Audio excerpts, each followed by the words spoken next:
I'm leaving the cafe to Sally. Better her than you. Tony, the husband, says this with absolute confidence.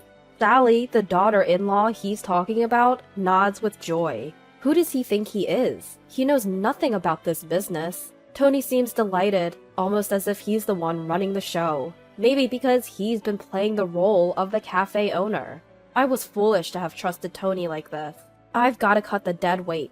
My name is Lucy, a homemaker in my 60s. I live with Tony, and we have a son named John, who married Sally a few years ago. They live close by. John and Sally are important to me, but there's something else that means even more to me. Our family cafe. We've inherited this business through generations, since the town was scarcely populated. We're the current owners of the cafe. The coffee we've been brewing for generations is loved by the locals. Some even ask me to teach them how to make it. Each time they ask, I feel thrilled, and it's almost a pity I can't share the secret. Running this cafe is like a sanctuary for my soul. It's comforting to be surrounded by just the right amount of customers, cook their orders, and serve them. This time is priceless, to say the least. But Tony and I have divergent feelings about the cafe.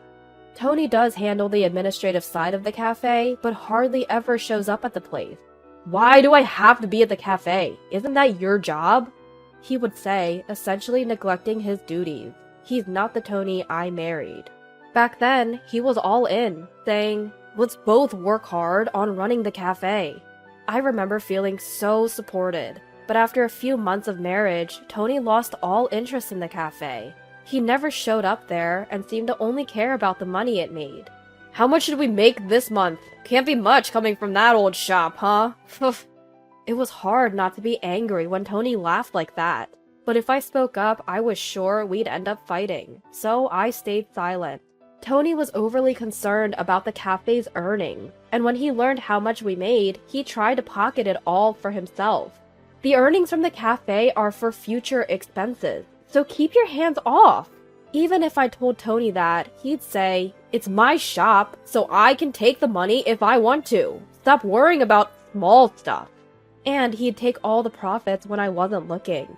Tony knew where I kept my banking card. Even if I hid it, he'd find it quickly and take whatever money I had. Thanks to this, I had no extra money left. Tony used all the cafe's profits as his play money and lived lavishly. We'll run this business together as husband and wife, he had said, but those words quickly turned into lies. It was unbearably painful. Please, I want us to manage our finances properly, I pleaded with Tony, but he never listened. Who do you think you are, getting all uppity? He'd scoff. My opinion was never heard, and I was forced to endure.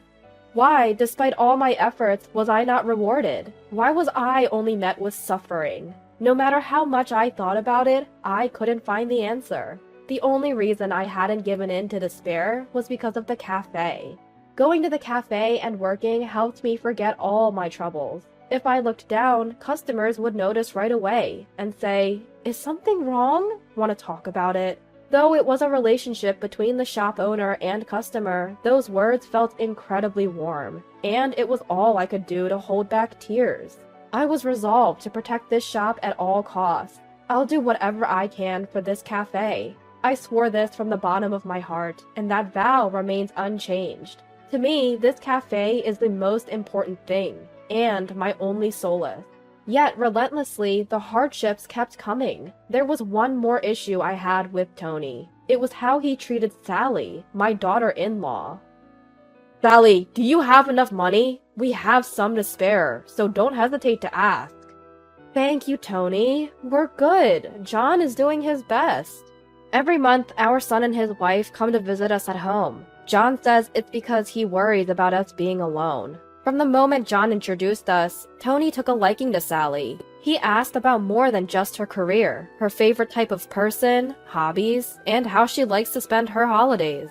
I'm so happy someone as wonderful as Sally is marrying John. I hope we can be close, too. Tony was clearly smitten. The way he spoke gave it away. John noticed this and never intentionally let Sally get too close to Tony. Originally, the monthly visits were supposed to be just John. However, Sally insisted. Tony and his family are important to me too, so I want to be involved. As expected, now that Sally came along every month, Tony was overjoyed. Sally, is there anything you want? Our wedding anniversary is coming up, isn't it?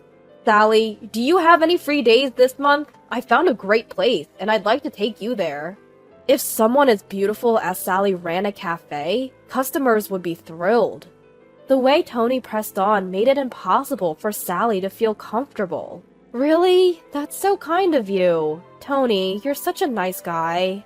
Sally wasn't helping. She could have simply said no, but instead led Tony on. Once Sally responded positively, Tony didn't hold back. He piled on the transparent compliments and escalated his approach to her.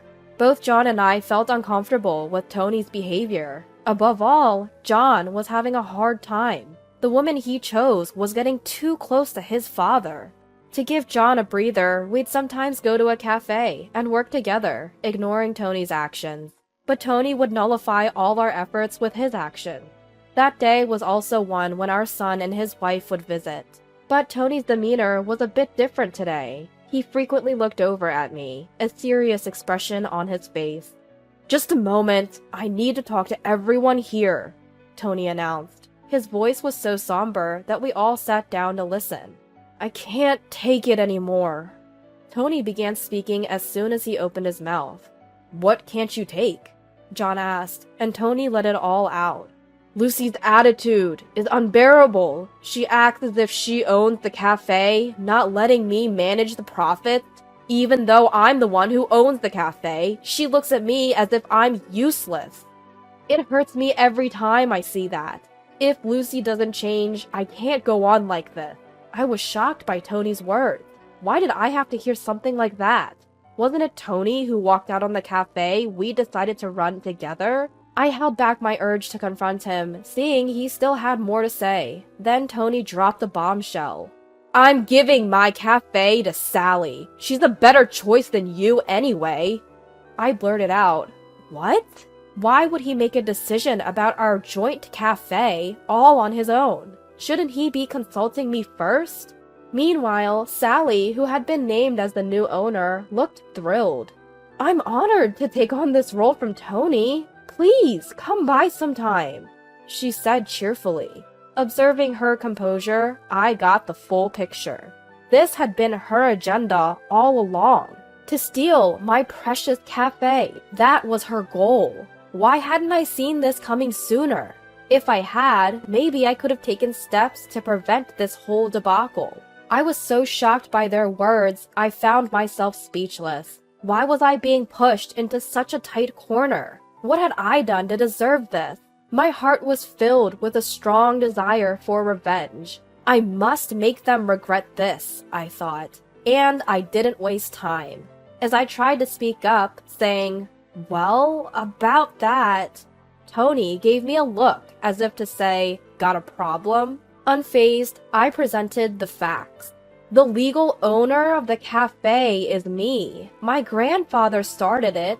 How exactly were you planning on handing it over? You have no legal ties to the cafe. At my words, Sally exclaimed, "What?" Just as I'd suspected, she had been kept in the dark. Tony had no right to decide anything about the cafe, because I was the one who had been running it. Of course, transferring the shop to someone else is impossible without my consent. For Tony to even suggest giving it to Sally, he must be operating under some serious misconceptions. "You did say we were co-managing the shop, didn't you? Doesn't that make me part owner too?" "I did say that, and I even tried to transfer the title to you. But when I suggested doing the paperwork, you didn't want to, remember? That's on you." When we first got married, I had intended to give Tony ownership of the shop, but the one who refused was unmistakably Tony. Seeing Tony go pale, as if he'd forgotten all that, I can't help but chuckle at him. When was the last time I saw Tony this deflated? But Sally stood up, as if to defend Tony. "Lucy, that's too harsh. Poor Tony." Saying that, Sally stepped in front of Tony, as if shielding him. Watching her, Tony said, "Sally," in a voice that sounded relieved. Tony was thinking of me when he did this, so please stop blaming him. Sally defends Tony with all her might. John looks at her as if he's dumbfounded. Are we done here? I ask, and John nods. Taking that as a cue, I retrieved an envelope from the bedroom. What's that? Sally and Tony look at me suspiciously, wondering what's inside.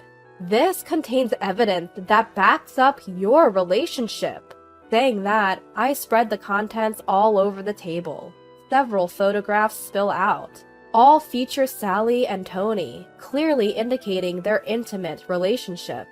You two were more than just in-laws. You had a romantic relationship, didn't you? As I say that, showing the photos, Sally glares at me, her face filled with rage. How can you be so cruel? Do you enjoy hurting people? Sally vehemently accuses me, and Tony joins in. What are you saying Sally and I did? We were just good friends. What's wrong with that?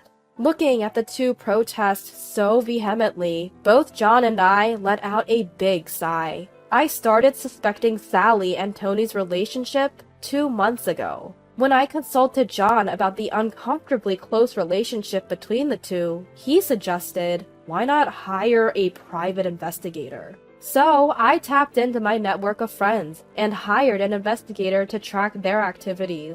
It appeared that 2 months was plenty of time to gather substantial evidence. They weren't very discreet. The days he said he was away on solo trips, he was actually on romantic getaways. The money taken from the cafe was being used to buy her gifts. I deeply regretted not starting the investigation sooner. I first showed the findings to John. Upon seeing them, John became furious, and his feelings for Sally cooled. We agreed to keep these findings a secret for now, until a moment so definitive came that divorce felt absolutely necessary. Well, that moment had arrived. Sally, my feelings for you have waned. Let's get a divorce. John relayed this to Sally. Her face, once filled with anger, immediately turned pale. No way. This is a joke, right? Divorce? Over just this? Cheating is a blatant betrayal. I can't continue this marriage. With those sharp words from John, Sally crumbled weakly onto the floor. Tony, watching all this, wore a worried expression. Sally, it's okay. I'm here for you, even if John has abandoned you. Tony desperately tried to console a devastated Sally. Ignoring Tony, Sally's face continued to pale. But the revenge wasn't over. I had no intention of letting them support each other. Just so you know, we're getting a divorce too. Upon hearing this, Tony blurted out, What? And stared at me. Tony actually depended on me. He couldn't afford to get divorced. He had already quit his job and was living on a pension. Had he saved money while he was working, things would have been different. But spendthrift Tony had no financial cushion.